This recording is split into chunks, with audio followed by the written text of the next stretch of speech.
Olá pessoal, minhas cordiais saudações, é eu, Pedro, do canal eBytes Brasil. Hoje eu vou falar sobre algo que a maioria das pessoas já sabem que existe, funciona e outras têm até medo de pegar na mão. Controle remoto, mas não é o controle remoto de ligar a televisão, não. É o controle remoto que pode fazer uma série de coisas. Hoje, nesse circuito aqui, eu vou apresentar um circuito simples de um transistor apenas. E esse transmissor vai servir de base para vários projetos que eu vou colocar aqui, vou apresentar aqui, vou sugerir aqui. Então, para começar, eu tenho aqui um circuito simples, muito simples, mas por se tratar de utilizar a radiofrequência, vamos prestar atenção nas ligações.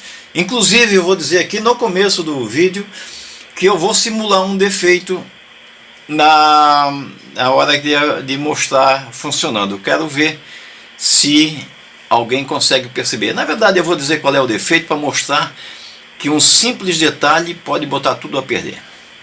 Muito bem. Capacitores. Então eu tenho uma tensão de alimentação de 12 volts, eu vou funcionar aqui 12 volts, normalmente os controles remotos são 12 volts com aquela pilinha pequenininha, pilinha, nem sei o tamanho dela, mas é 12 volts, o que facilita nós mexer aqui com bateria e coisa e tal, ou até com fonte de 12 volts. Ok.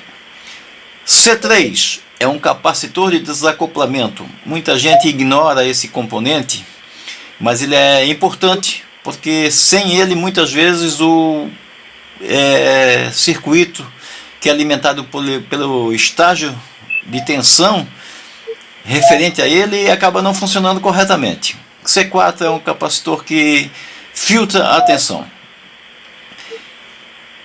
Cristal. Aqui a gente vai usar um R433. Ele tem 3 terminais. Um terminal que é propriamente do cristal, outro terminal que também é propriamente do cristal e um outro terminal que é a carcaça.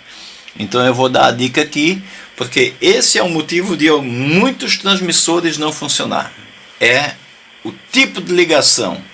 O circuito está todo certinho, mas o circuito onde é instalado o cristal, ele está com problema. Então, a carcaça, o terminal carcaça é ligado no negativo. Parece óbvio, né? Mas muita gente não liga. Tem gente que liga o carcaça junto com um outro terminal. Tem gente que liga o terminal de carcaça no positivo. E daí, obviamente, não vai funcionar. Então, os dois terminais isolados, um terminal vai na base do transistor e o outro terminal vai ao positivo da alimentação. E o terminal carcaça, o negativo. Caso na primeira ligação não funcionar, deixa o terminal carcaça soldado no negativo e inverte os outros dois. Ah, mas cristal não tem posição para ser ligado. De fato, é verdade. Mas internamente, a armadura dele, o componente lá que faz que forma o cristal, ele pode estar de repente instalado de um jeito que, de uma forma de ligação, de um jeito ou de outro, pode ser melhor. Ok? Então, é isso. R2. Nesse circuito, esse R2 é o modulador de sinal. Neste circuito. Depois, num outro circuito, esse resistor vai sair. C5. Ele amacia o tom de 1 kHz que a gente vai injetar nele. Eu já falo sobre essa entrada aqui. O transistor. Aqui eu coloquei um 2SC3357. Existe uma mania, qualquer transistor de radiofrequência serve. Não serve. Se você botar um 2N3904, não vai funcionar. Se você botar um 2N2222, não vai funcionar. Ah, mas esses transistores vão a altíssimas frequências. Sim, vão, mas não tem um ganho alto o suficiente para fazer o transistor oscilar e manter a oscilação. Em algumas situações ele pode até oscilar e daqui a pouquinho ele começa a esquentar e perder rendimento até queimar. R1, 68 ohms por 1/8 de watt. Se eu diminuir o valor desse resistor, aumenta a potência? Não, não aumenta. Porque aquele já está calculado para não ser mais baixo que isso. Poder aqui usar em um resistor de 68 ohms até 220 ohms, dependendo do alcance que você quer. Esse oscilador aqui, esse transmissor aqui, vamos ver aqui quanta distância. Aí vem um problema que não depende só do transmissor, depende também do receptor. O transmissor pode transmitir e mandar 300 metros, mas para isso o receptor tem que ajudar, tem que ser bem sensível. Depois, em outra oportunidade, eu falo sobre isso. C1 capacitor de realimentação, C2 também é capacitor de realimentação. C6 capacitor de acoplamento de áudio, aliás de RF. Antena, um pedacinho de fio, só para mostrar que está funcionando. E aqui vem a parte boa da coisa. L1, 27 nanohenry. São 5 voltas de fio, 4 ou 5 voltas de fio. O fio de 0,6 milímetros, eu vou até colocar assim, 0,6 milímetros sobre 4 milímetros.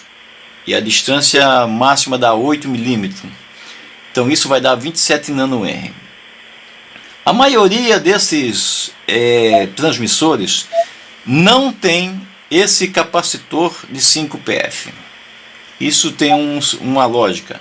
Às vezes é por economia de componentes e às vezes na própria placa já é prevista a trilha para que ela faça a capacitância de 5 PF, então não será necessário colocar um capacitor de 5 PF. Mas aqui nesse circuito ele vai ser necessário e sem ele não funciona. Então vamos se ligar. Agora nós vamos ver isso em circuito, basicamente em circuito.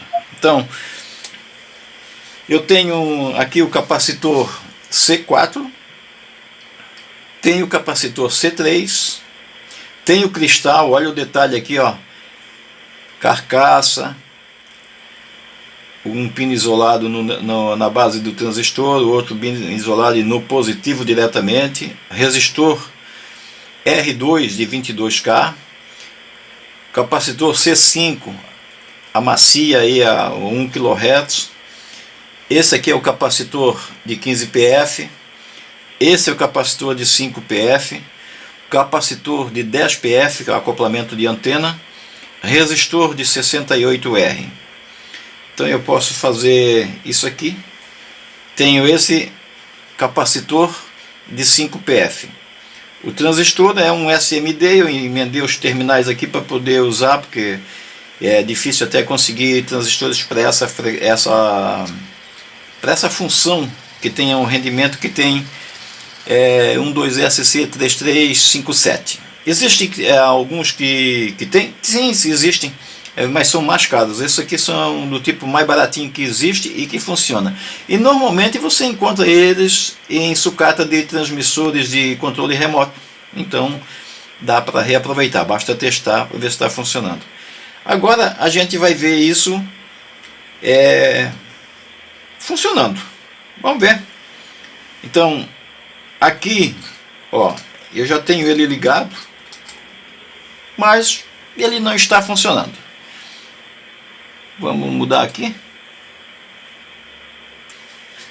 Bom, aqui eu tenho o circuito todo, né? Como dá para ver.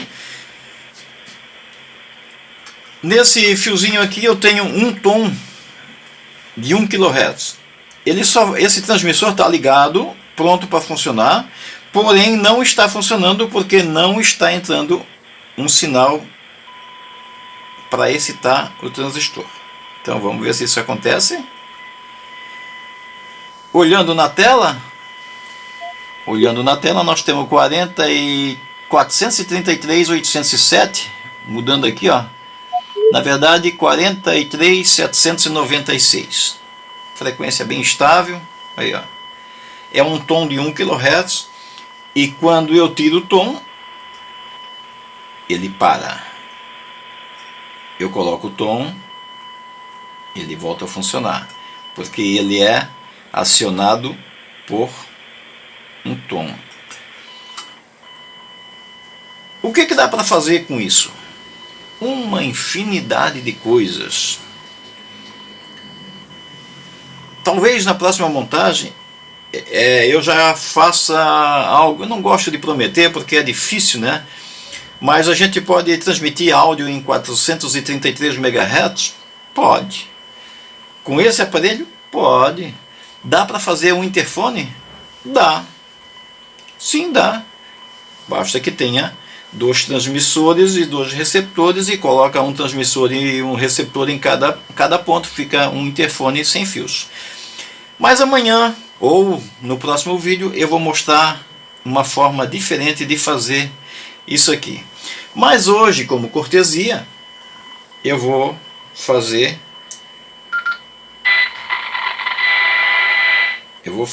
botar no radinho 433.796.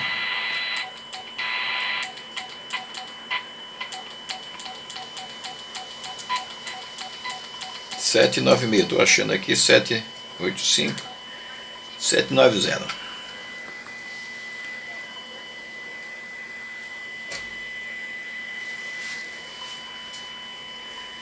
Então 433.795.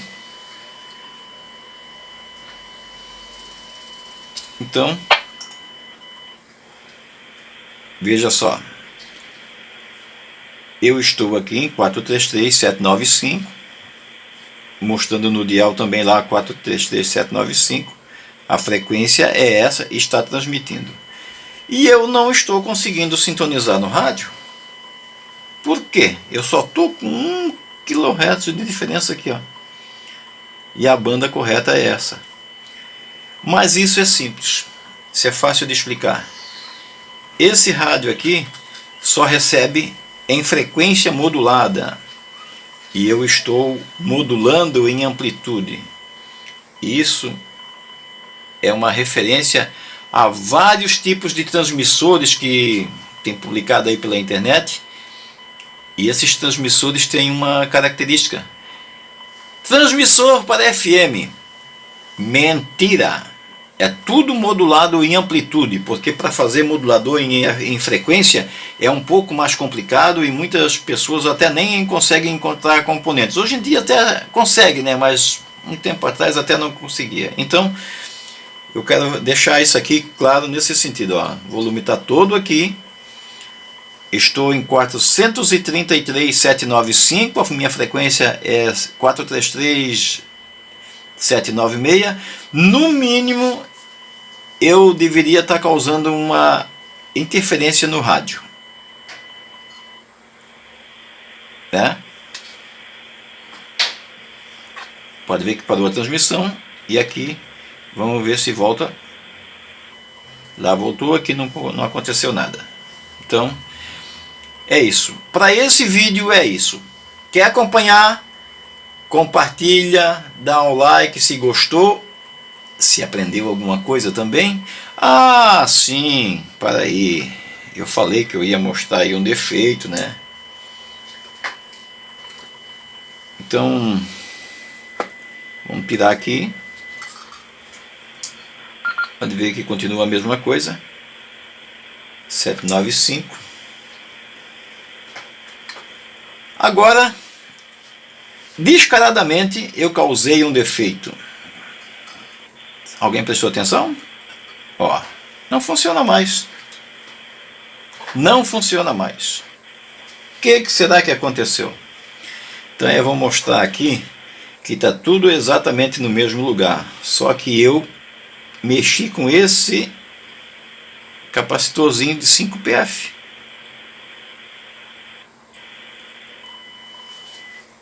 Olha só. Sem ele o circuito não funciona. Qual é a importância disso? Dizer que todos os componentes que estão aqui, independente do grau de esse é mais importante, aquele é mais importante, não, todos são importantes. Então veja só, liguei a alimentação e está funcionando. Se eu tirar ele, para de funcionar. Se eu colocar ele, volta a funcionar, mas tem que colocar ele no lugar certinho, né? Então eu não usei nem soldador aqui. Beleza? Agora sim, pode se inscrever e na próxima eu vou mostrar como fazer algo interessante com isso aqui. Até lá!